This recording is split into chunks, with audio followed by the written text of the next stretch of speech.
Rookie narcotics cop Jake Hoyt gets paired with ruthless, psychotic, corrupt detective Alonzo Harris on his first day in the new narcotics division. Alonzo has dark plans for Jake, and all Jake wants is to protect and serve by doing the right thing. A lot can happen in one day, especially when that day is Anton Fuqua's training day. I'm Connor Eyzaguirre. And I'm Austin Johnson. And you are listening to Filmgazm.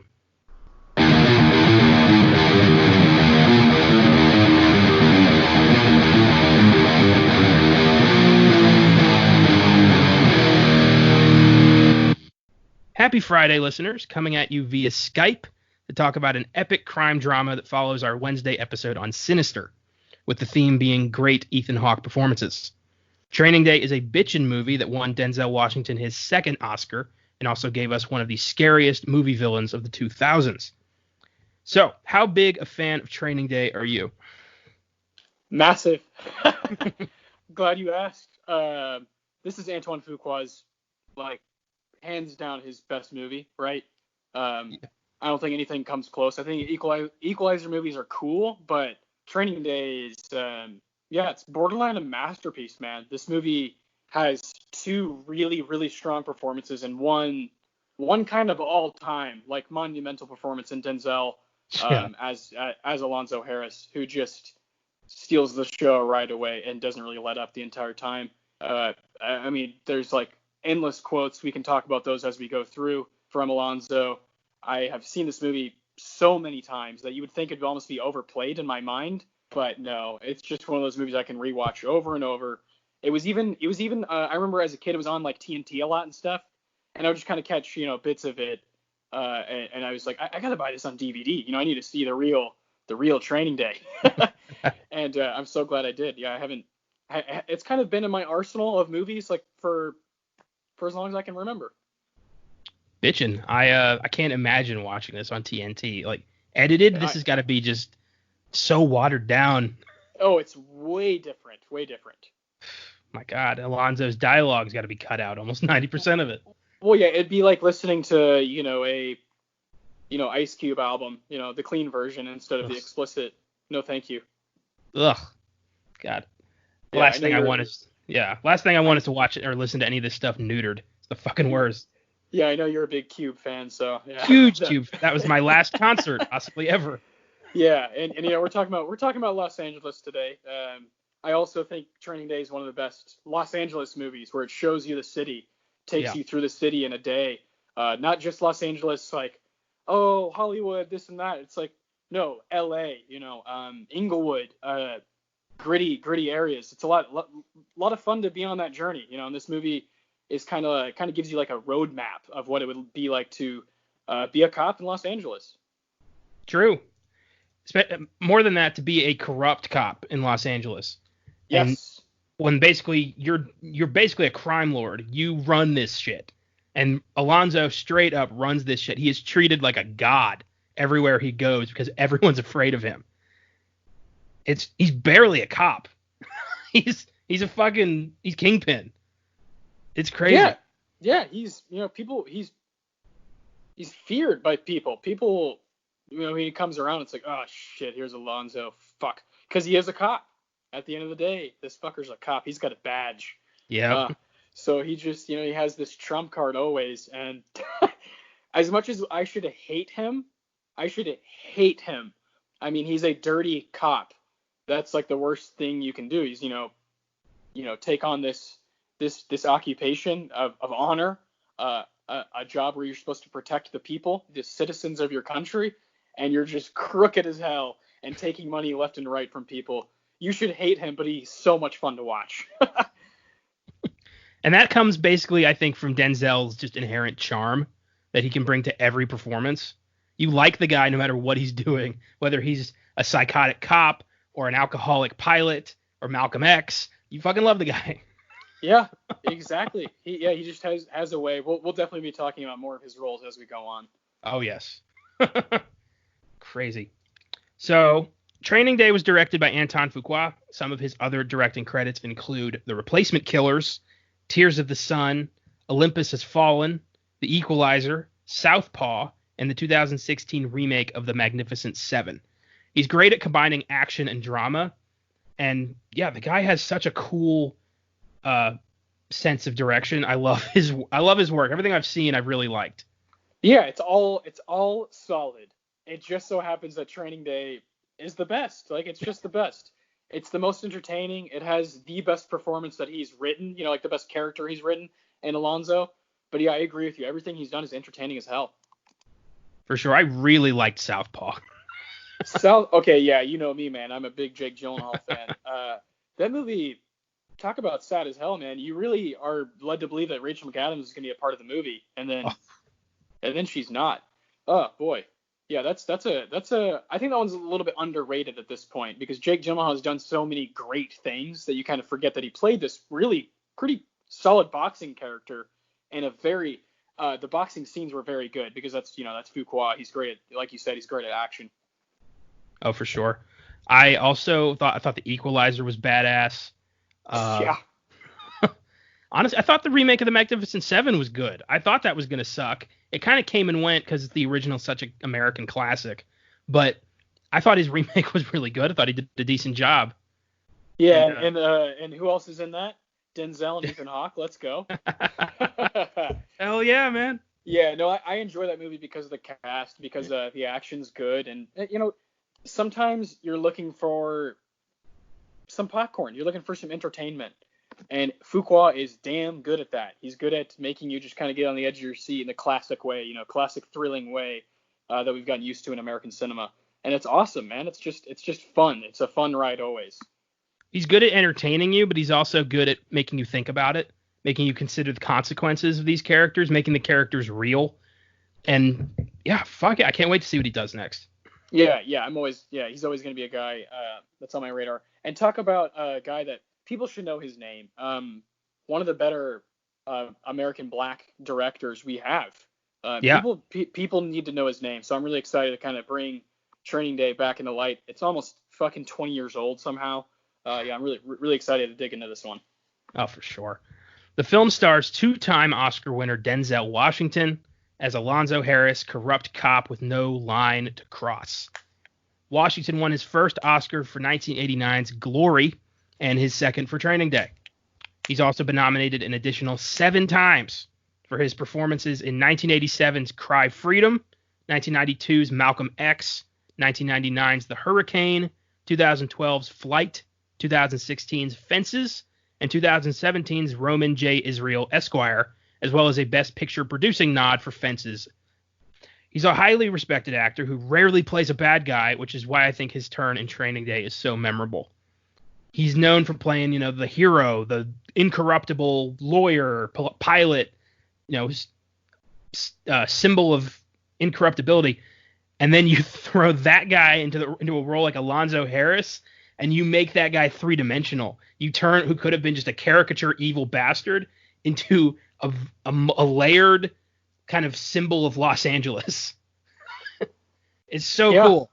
Yeah, he's terrific. And then you have without Alonzo, without Training Day, you don't have Frank Lucas, American Gangster. You don't have Flight.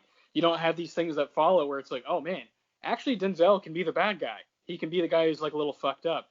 I love that you pointed that out because Denzel can obviously get typecasted as the kind of like aggressive guy who just yells a lot.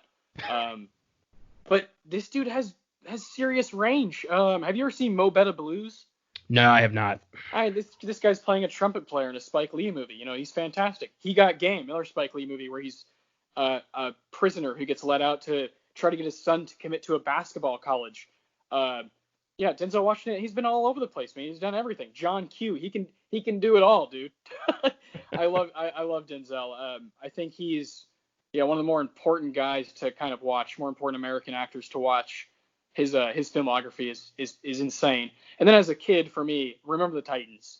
That kind of a role, even though that movie's very cheesy at times, Denzel brings it to every scene.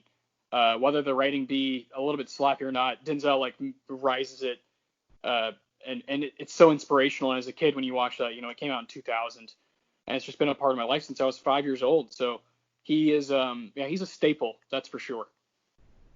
Right on. One of my favorites that I think gets lost in his massive filmography is Man on Fire. Oh, dude, yes.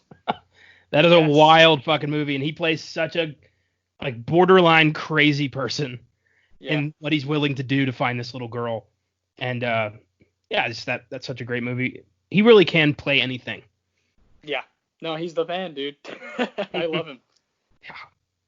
Yeah. Oscar nominee Ethan Hawke plays Jake Hoyt, newbie cop who doesn't realize what he's in for until it's too late. We talked about Hawke's resume at length in our episode on Sinister, but some of his standouts include Richard Linklater's Before trilogy, Dead Poet Society, Boyhood, and Gattaca. And if you want to hear more about what we think of Ethan Hawke, we can revisit Sinister, or you can check out our First Reformed bonus. He's come up a lot. Yeah, he's the man. Ethan Hawke. Yeah, I don't think we really need to say a lot about him, but this is an underrated performance. I'll say that. It gets obviously overshadowed by Denzel's monumental performance, but Ethan Hawke is very good. And at the end of the day, he fucking wins. So it's just crazy. It really is amazing how Hoyt, the resilience that he has, like, I'm going to get through this day and be a good cop. It's honestly, he's a fucking hero. Dude, how about it that this movie takes place over the course of a single fucking day?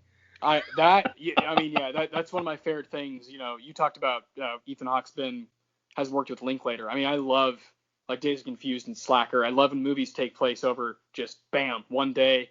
Let's just see how life kind of unfolds. But then you take it to a different level with a movie like Training Day, where it's literally just two characters. And of course they come across, Dr. Dre is in this. They come across some interesting characters, but for the most part, you're just watching these two guys, and it is mesmerizing. It's like an anti-buddy cop movie. It's a good one. I like that. Yeah. Yeah, I typically hate buddy cop movies, but this is, I don't know, this is just way different. Oh, hell yeah. So in addition to those two, we get cameo appearances from iconic rappers Snoop Dogg and Dr. Dre. The supporting cast includes Scott Glenn, Eva Mendes, Tom Berenger, Cliff Curtis, and Raymond J. Barry. A lot of people pop in and out of this movie. But as Austin said, we do follow almost entirely Denzel and Ethan from beginning to finish. And as like obvious as this may be, that's how a normal day would be, right? In your own life. Like if you say you and I are hanging out, we're driving around, we have interactions with a couple of people when we go get something to eat. Then we go to the store and we have a couple interactions with them. And then you go home, like that's your day, and you have these little things and characters come and go, but mostly you're kind of in your own head and with that one guy. It's awesome. It's a great way to make a movie. Yes, indeed. The film won its only Oscar for Best Actor, Denzel Washington. Its only other nomination was Best Supporting Actor for Ethan Hawke. So while this movie was very well received, it only got some acting nods. But I'm surprised at that because this is Best Picture material. Yeah, it should have got a nomination, and I think Fuqua should have got a nod for directing in this one. I think this one is, it's on a different level. I think the way he films LA is just something else. He films it with like a dark lens, like not literally, but the way you have to look at this city is it's not, glamorized. It's not Hollywood. It's not Beverly Hills. This is the dark underbelly that feeds that side of the city. Yes. Good point. Yes. It's awesome. Training Day has an IMDb score of 7.7, Rotten Tomatoes score of 72%. It was a big hit, grossing $104 million on a budget of $45 million. So successful. Way to go. And yeah. Let's dig into the plot of this motherfucker. So, we open on Jake Hoyt waking up on the day of his new assignment. He's going to be an undercover narcotics cop in the grittiest side of L.A. We see he has a wife and a newborn, and he's a good guy. We get the sense that he's an honest cop on the straight and narrow, probably going to be, a Boy Scout commendations up the ass one day. Hell yeah, Hoyt. And he goes to meet the head of his unit. But first he calls him, and it's the weirdest phone call. Alonzo tells him, like, wear plain clothes, and meet me at this place. We're not going into the office. Like, everything that Hoyt's been kind of taught at the academy, Alonzo just straight up throws out the fucking window and shoots in the face and says, "This is how we're doing it." It's an interesting introduction. It is. Well, yeah. I mean, you know exactly who's in this movie because of like the posters and trailers, so you know who's on the phone. You know it's Denzel, and immediately, I remember the first time I saw this, I remember thinking, not thinking this is a bad guy, but this is a guy I really want to see. You know what I mean? I want to see who's on the other end of the phone. I don't really care if he's a bad guy, Yeah. Well, the first time I saw without showing his face, Alonzo grabs you by the balls, and he's and he's one of the most evil cops of all time. Yeah, it's great. It's amazing. Well, when we first hear him, I immediately thought, like the first time I saw this, I thought this is kind of a Martin Riggs type guy, kind of a loose cannon, fuck the book, my way or the highway kind of guy. I didn't, I figured I didn't expect him to be a monster. And yeah, no. Yeah, it unfolds as the movie kind of strips a little bit of Alonzo away every time him and Hoyt deal with something until you're straight up, revealed that this guy's a fucking maniac. It's great.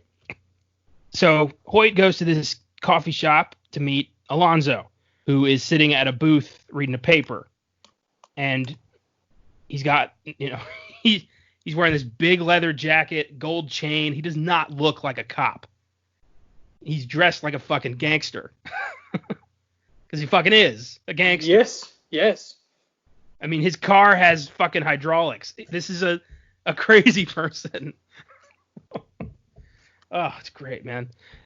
So already there's tension with Alonzo and Hoyt. Just the second Hoyt sits down and Alonzo tells him to order something, and Hoyt's like, "Oh, no, thanks, I ate." From there, that's the first bit of disobedience in Alonzo's eyes. Like, I told you to eat, so you fucking eat. Yeah. Like, it's crazy. The guy is so insane from the beginning. He's like, "Don't reject me, you dumb idiot. Like, what are you thinking?" Man. That whole fucking scene is great. I'm gonna look up the quotes on that scene just because I can't believe it. That bit of dialogue is so good. Oh yeah, when he's reading the paper, he's like, "I'm not reading the paper because I think it's true. Like, I'm reading the paper because it's entertaining." Okay, here it is. Man. All right, Alonzo, get some chow in you before we go to the office. My $1. Hoyt, thank you, sir, but I ate. Alonzo, fine, don't. Hoyt, it's nice here. Alonzo, may I read my paper? So good. Hoyt, I'm sorry, sir. Alonzo, thank you. Hoyt, you know what? I'll get something to eat. Alonzo, no. Hell no, you won't. You fucked that up. I'm trying to read my paper. Please shut up. Jesus. Just like that.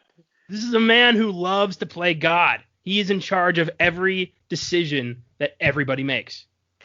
Well, yeah, he wants to get inside your head before you even know what's what. Yeah. and that's exactly what he does. There's a little bit of a pause there. Then Hoyt says, "I sure won't mind roasting in a black and white all day." Alonzo, tell me a story, Hoyt. Hoyt, my story? Alonzo, no, not your story, a story, because you can't keep your mouth shut long enough for me to read my paper. Tell me a story. Hoyt, I don't think I know any stories. Alonzo, you don't know any stories. Okay, I'll tell you a story. This is a newspaper. It's 90% bullshit, but it's entertaining. That's why I read it, because it entertains me. You won't let me read it, so you entertain me with your bullshit. Tell me a story right now. Jesus Christ, this is terrible. So good. Give him the Oscar. So they leave the coffee shop. They go to get into Alonzo's car, and Jake says, "This isn't like standard issue, is it?" Like, no, but it's sexy, right? Yeah. Hydraulics, still dairy starts playing, cigarette lit. Oh, perfect. So Alonzo and Hoyt drive through L.A. Alonzo's kind of just getting the feel of Hoyt. Hoyt's getting the feel of Alonzo. Alonzo gets the feel that Hoyt is this Boy Scout, by the book, little bitch. And Hoyt gets the idea that Alonzo is this no-nonsense, kind of borderline crazy narcotics cop. That's their first impressions, and they're pretty fucking spot on. Yeah, there's not a whole lot to read there. It's just like, yeah, he's sketchy, and yeah, he's a Boy Scout. So Alonzo promises Jake that if he works with him in his unit, he can get Jake, buco promotions. Anything can happen. You just got to play the game. He's got to play his game. He's got to play by his rules. He's got to do things his way. And he says, the men on my unit trust me. They believe in me. They worship me, and I reciprocate. I make sure they, get what's theirs. And Hoyt's just kind of like, yep, yes, sir. Yes, sir. It's just kind of thinking, it's all bravado. It's all bullshit. Not knowing that this guy is fucking serious about everything he says. And they go to get they stopped a drug deal. These two kids buying weed. And Alonzo's just parked like right next to them, just saying like, oh, here they come. Like it's almost like this is planned for him. Which it very well could be, knowing the level of manipulation Alonzo is willing to go to. This could be a staged event. Oh yeah, no doubt. I wouldn't put it past him.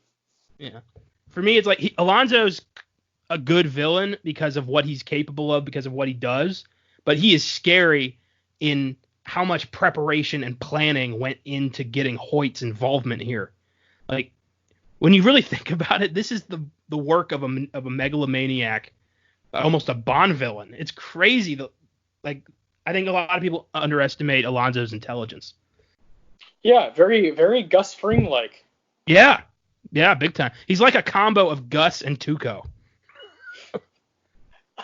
which is scary.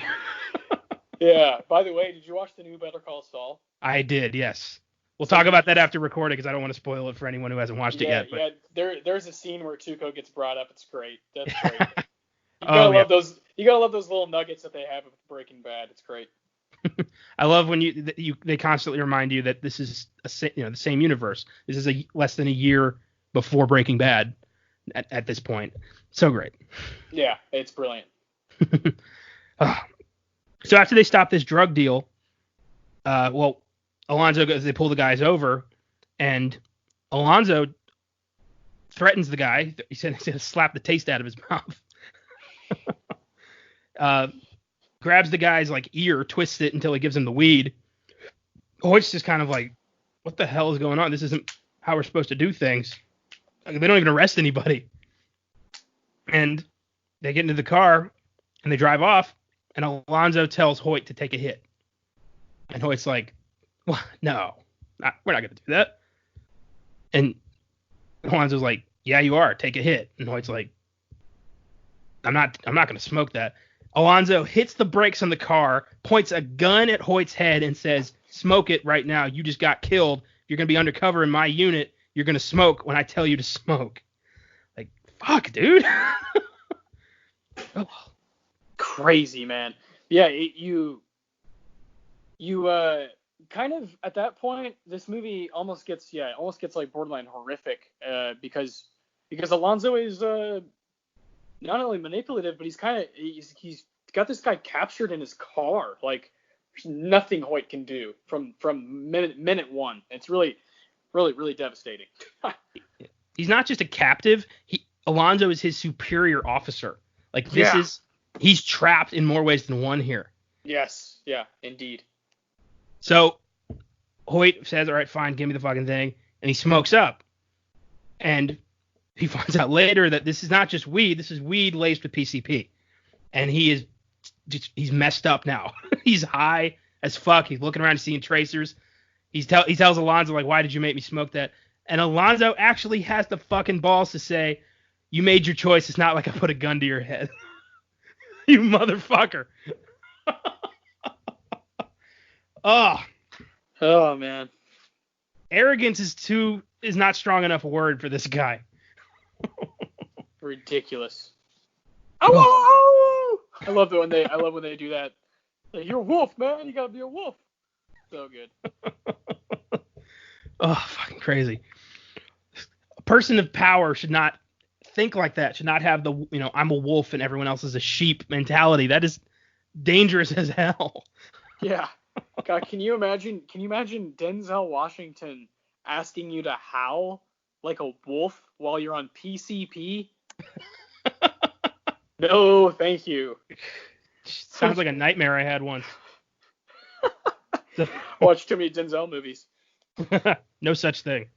It really is not. I still have because he has so many. There's still a few I haven't seen, and I can't wait to get to those. Oh yeah, I've got a shit ton still to watch. A lot of these people, I haven't been following them my whole life. It's only been a few, recently that I've really tackled a lot of these guys. So I still have a lot left to see. Yeah, Denzel's he's one of those guys who's been a part of my life, mainly because of Remember the Titans, and then I saw this at probably 13 or so. So I just kind of got hooked on him. There's some that are even like Out of Time or Deja Vu. They're not that great. Or I actually like the 2 Train movies, Taking Pelham 123 and Unstoppable. Those are fun. They're entertaining.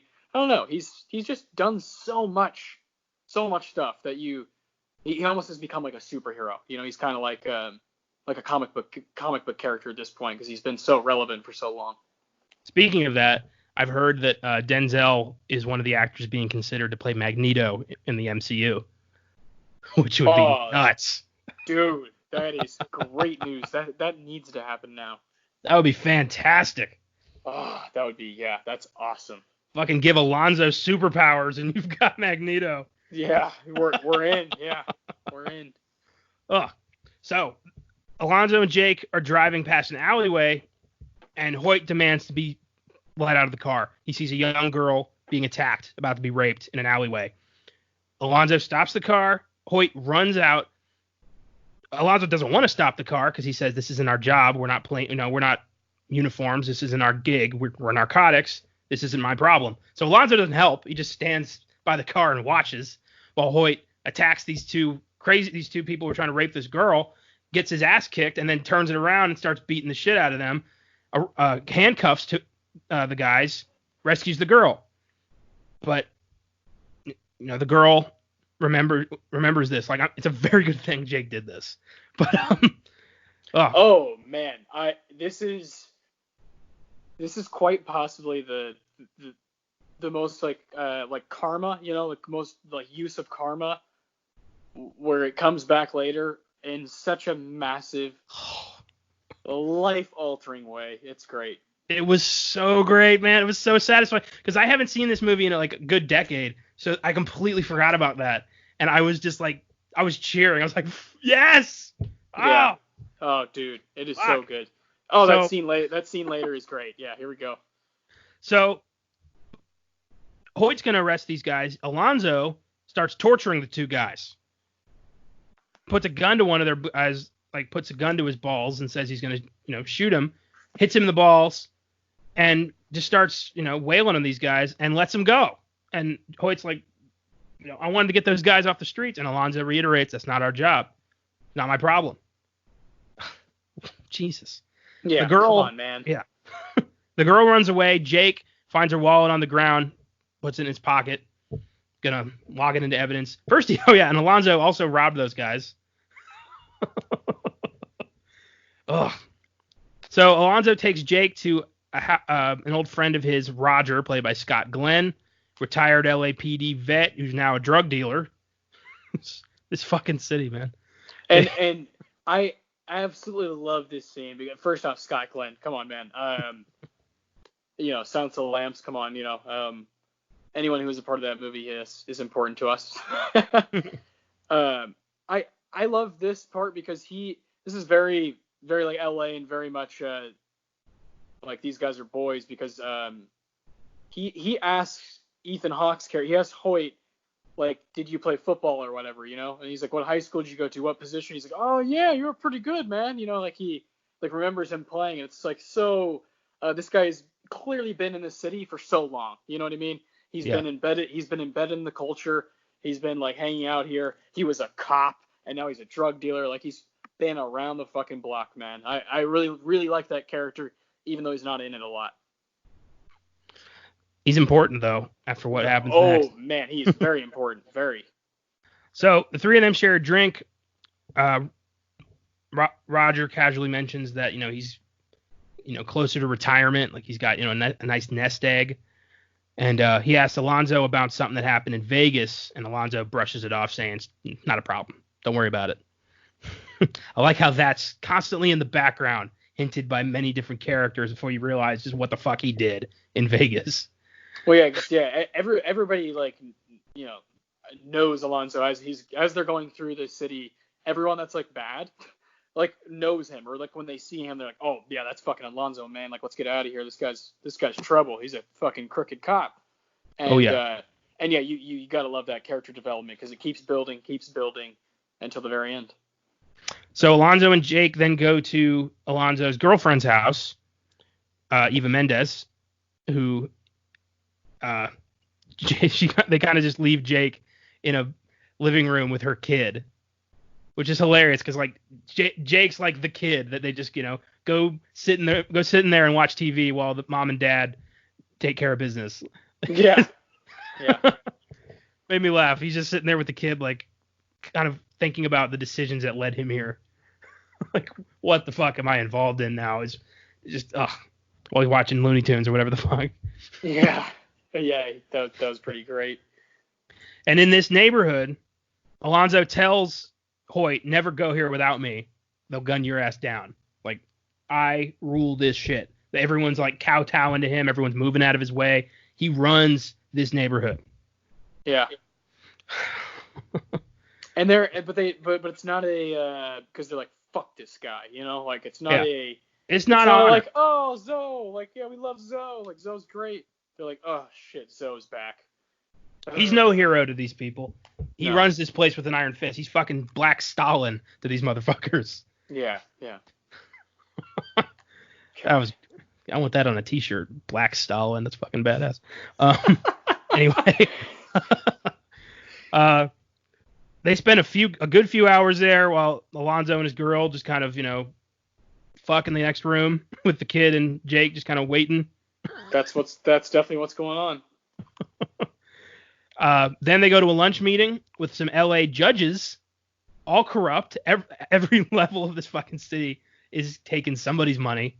And he tells Jake, like, go get a steak over there. I got, big boy talk over here. And Alonso talks to these judges. And Raymond J. Barry, Tom Berenger, and then the third guy, I don't remember his name, but he was he was the judge in Ghostbusters 2, among other things. And they're all just kind of like, these old Los Angeles power players. And they own Alonso. And they ask him about Vegas. And Alonso says, once again, no problem. I'll take care of it.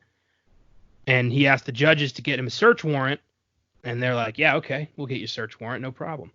It's so fucking frustrating to watch fake justice be meted out like this, Oh yeah, but you gotta love, everybody's got a game, everybody's got a side hustle, whether they want to like admit it or not, or if their like hand is in it a little bit, they're fucking in it, I'm like that's just the truth, man. That's the truth. It's people are people. People are gonna always be enticed by money and by kind of like playing on the edge, and when you have this kind of power, it's like man. It's just scary, those guys making calls like that and getting him a search warrant like it's nothing it's so dark, but that shit happens. Oh yeah. And Alonso and Jake then meet up with the other guys from Alonso's unit, and they have the warrant. They storm into a house, and it's Roger's house, and they tie him up. And they find $4 million stashed in the floorboards, his retirement fund. Alonso and his guys, they're going to divide it up. They're going to divide up $3 million of the stash amongst themselves, and that last $1 million, I think, like they're going to say it's evidence or some shit. And Jake is kind of like, what is this shit? What are we doing here? This is a robbery. And Alonso tells Jake, shoot Roger. And Jake's like, yeah, I'll shoot Roger. And he points the gun. He's like, bam, like jokingly. And Alonso's like, fucking do it. Shoot him. And Jake's like, no, I'm not going to kill him. That's murder. And Alonso's like, all right, okay, give me the gun. And he just fucking blows Roger away. Alonso just kills him right there. Not a second hesitation. Yeah, this guy he's supposedly friends with, that we just saw earlier. So sad. Yeah. Well, that's what So Jake messed says. Like, up. he was your friend, and Alonzo's like, why? Because he knew my name. Like, it's Jesus, Ugh, dude. so callous, so cold. Oh, that's so, man. That's so powerful. Because you knew my name. Yeah. Oh, and Alonzo tells Jake a line that kind of defines this whole movie. It's not what you know, it's what you can prove. God. What yeah. You got PCP in your system. Yeah. Yeah. Oh, man. Jake says, yeah, like I can't be a part of this. He won't take the money, and everyone's immediately uneasy about that. But then with the murder, and he won't play ball with that. Alonzo reminds him, you just smoked a whole bunch of PCP. You'll never pass a drug test. Like, who are they going to believe? Jesus. Yeah. Yeah, he's going to be like, are they going to believe us, 5 cops or you? Yeah. First day training, PCP. Yeah, come on, buddy. And God. I love how Dr. Dre just really hates Hoyt. Like, really, he's like, who's this extra white boy? He just hates him. Like, every move he makes, he's like, nah, I don't trust this guy. Which he was right. Yeah. And Hoyt punches Dre later on. Yes, which is you don't really believe that. Ethan Hawke punching Dr. Dre. No. That shit wouldn't fly. Ugh. So they start creating a scenario to explain Roger's death, and they use one of Roger's guns to shoot Jeff, one of the guys, in his Kevlar vest, make it look like self-defense. But Alonzo fucking misses the vest, gets Jeff in the side, and he is pissed and hurt and says, tells Alonzo to call for an ambulance. And Jake suddenly grabs the shotgun, holds Alonzo down, and says, what the fuck's going on? I'm not going to play ball. Not like this. And that's when Alonzo tells him about the drug test and who you're going to prove. And, the evidence shows what, one way of what happened, and then there's your word. Not going to work. Ugh. Jake backs down when the paramedics show up, and everything goes like clockwork, just like Alonzo said it would. And Jake goes to wait by the car, and you hear Alonzo talking to somebody on the phone, tells Jake to get in the car, and Jake's just like, what the fuck was that? That was murder. Straight up. What is wrong with you? You people are fucking crazy. And Alonzo's like, yeah, that was murder. He dealt drugs to kids. It was dirty money, so, why shouldn't we keep it? He's his rationales are so fucked up. Like, okay, he dealt drugs to kids, but is this really the way to do it? Yeah, do you just kill him, and do you manipulate some guy who's not down to do that? No, Yeah, I mean, yeah, he's arguing, well, I fought fire with fire. It's like, well, yeah, that's not the best thing, man. No, man. If anything, all this does is create more shit. And now Jake has, extreme reservations. And Alonzo's like, all right, I get it. You need time. Just know that, don't cross me. Like, he doesn't straight up say it, but he's hinting like, if you cross me, you will lose everything. Think about your wife. Think about your child. Like, Jesus. So they head out to another neighborhood where Alonzo tells him he's got to give some goods to a family of one of his informants. He and Jake go up to this card game. Jake waits with the guys while Alonzo goes to the bathroom. The owner of the house, Smiley, opens the package that Alonzo left him, and there's like a blender and a whole bunch of money. And in this card game, by the way, is fucking Tuco. Tuco Salamanca, baby. Looking Raymond good. Cruz. So cool. Looking good. And he's playing like a maniac, like probably, a predecessor to Tuco. Oh, I'm sure Vince Gilligan loves this movie. Yeah, I would bet. Yeah, honestly, a lot. They're like Heisenberg and Gus Fring. The way they just, they're so abrupt and they explode out of the blue is a lot like Alonzo. Oh yeah, I would. Yeah, I would bet. I mean, for the past century in cinema, Alonzo is just fucking huge, man. He's so influential. So cool. So they're playing the card game. Jake sits down to play. So, they're like, oh, we're not betting money. It's a friendly game. And they're, talking. And one of the guys wants to see Jake's gun. Says, what do you got there? 9mm? And he's like, yeah. Like, can I see it? And Jake's like, are you fucking kidding me? I'm a cop. No, you can't see my gun. And the guy's like, come on. It's all good. And everyone's eyes are kind of on him, like, you better give him the gun. And Jake's like, all right. So he ejects the clip, takes the round out of the chamber, hands over the gun. And the guy's just kind of looking at it like, oh, this is nice. And it's so tense. Man. You never know what's up. It's going to go off. You just don't know when. It's so fucking great. Oh, God. Guns, gun culture and, like, people who are comfortable just kind of, like, handling them. I'm fascinated by that. I'm like, how the hell? I'm scared to death of them, man. I get it, man. Me too. Which is ironic because we live in Texas. Yeah. No, I know. I mean, yeah, we both probably have friends and family who have them. So Smiley reveals that Alonzo left. The money is for them to kill Hoyt. And explains what happened in Vegas. So in Vegas, a Russian gangster was mouthing off. Alonzo lost his temper, beat the guy to death. And the guy was somebody. The gangster's bosses told Alonzo $1 million and we'll forget the incident. And if he doesn't pay by midnight, they're going to hunt Alonzo down and kill him. That's what Rogers, the attack on Roger, that's what that was for. Hoyt's a loose end, and now he's dead meat. So Jake tries to, he flips the table, tries to get the fuck out of there. They take him down. They drag him into the bathroom. They tie him up with his own handcuffs. They throw him in the bathtub. They're going to shoot him in the head. And the guy's like, Hoyt's like, I got a wife. I got a daughter. Like, don't do this. It's so intense. The first time I saw this, I thought, like, fuck, how's he going to get out of this? They're going to kill him right now. Oh, yeah. Well, yeah. I mean, he's in a tiny bathroom. And it really feels like, yeah, there's no way out here. He's drowning. This is it. Oh, yeah. So they decide, they're going to rob him first. So they grab his wallet. And what they grab is the pink wallet he found from the rape scene earlier that day. Smiley recognizes his wallet as his little cousin's wallet.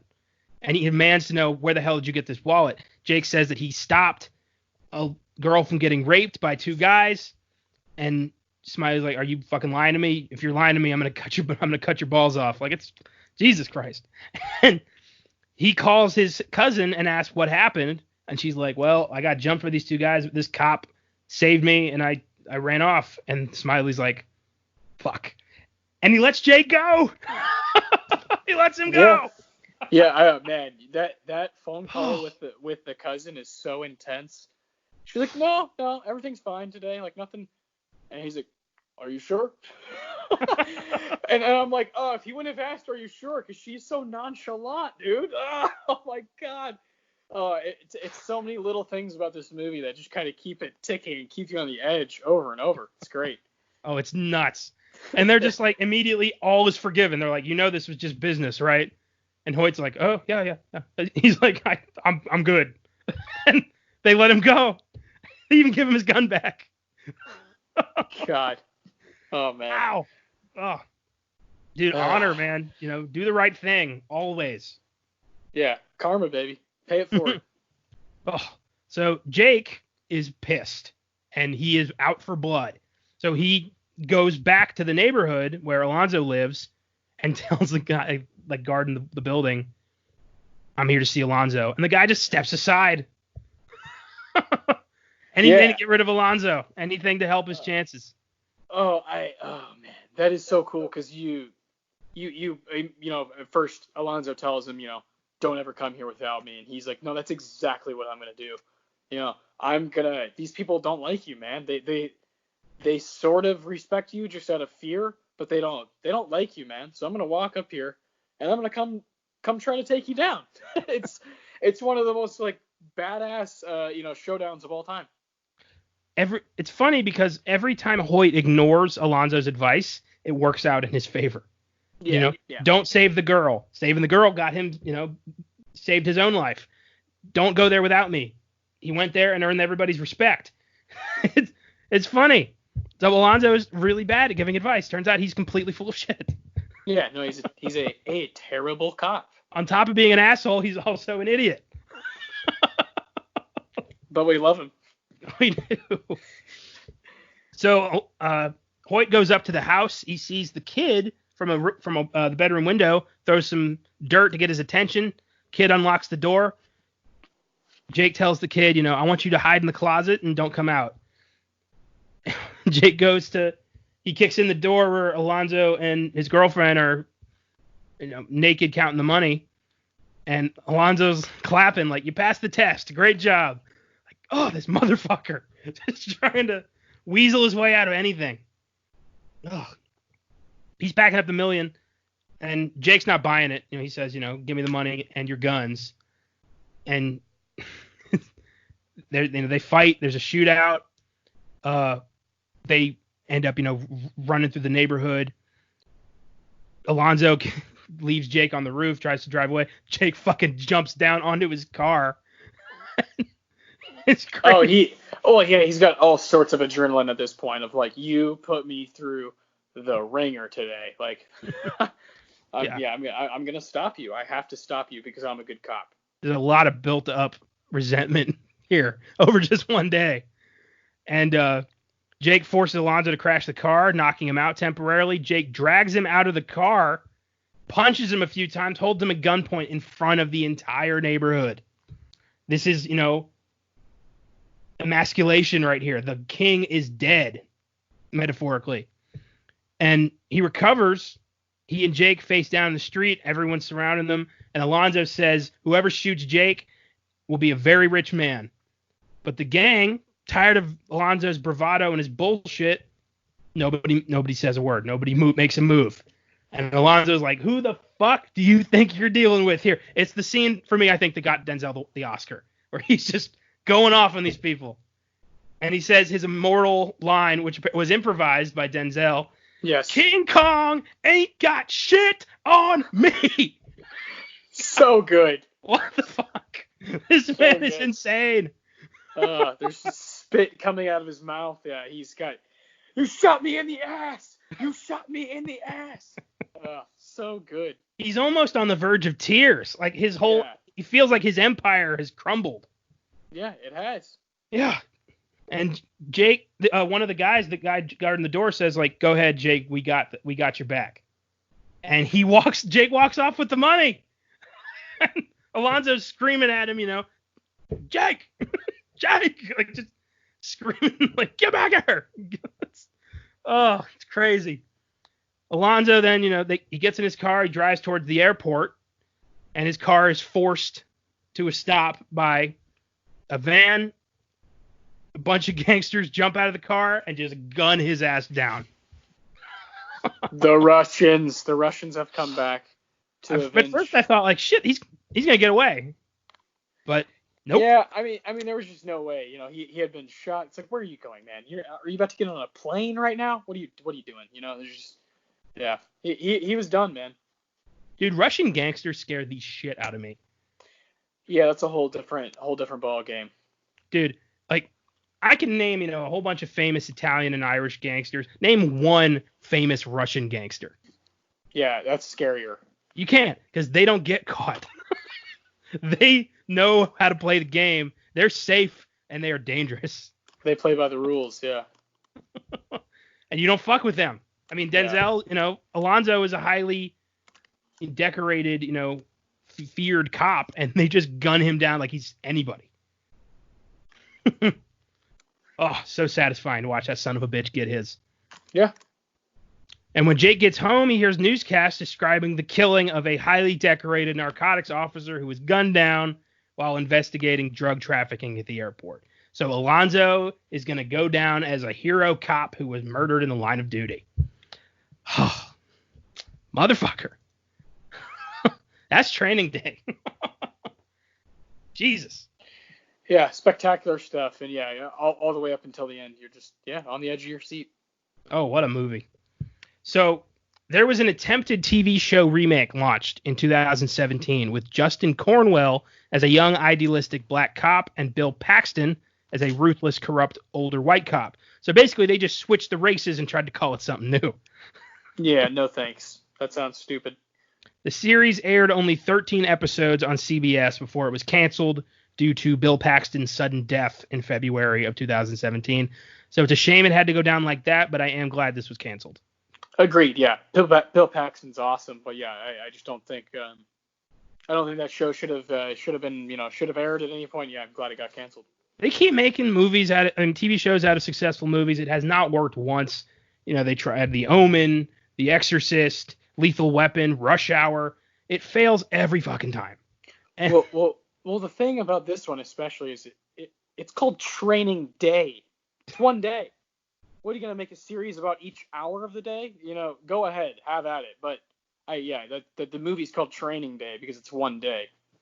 Yeah, I don't get how that would work at all. Fucking lazy. Well, I give the film Training Day a 9. It's just a fantastic watch, full of intense drama, incredible performances, and a satisfying conclusion. Wonderful film. Yeah, I agree. I give it a 9 as well. It's close to a 10.